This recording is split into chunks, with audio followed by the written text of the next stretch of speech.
Oyjonni dugonalarini ko'rgan, mashinamda olib borgandim. Xo'sh, juda yaxshi. Barakalla. Lekin unaqa emasda. Shunday issiq havoda yarim soatdan oshiq kutib qoldim. Nima? Men ularning shaxsiy haydovchilarimanmi? Nima deding? Haligi eshitdingiz-ku? Menga qara. Bitta ota, bitta onamga qaramasang, seni nimaga xotin qilib yuribman o'zi? Hali ota-onamni tayyor mashinada olib yurganingga nolyapsanmi?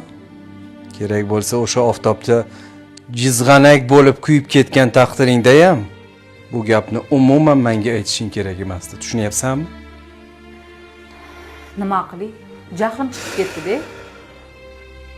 Agarchi ota-onamga qarashga malol kelayotgan bo'lsa,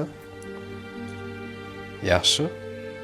Yaxshi bitta enaga topaman-da, seni esa hamma ishdan, hatto uydan ham ozod qilaman, eshityapsanmi?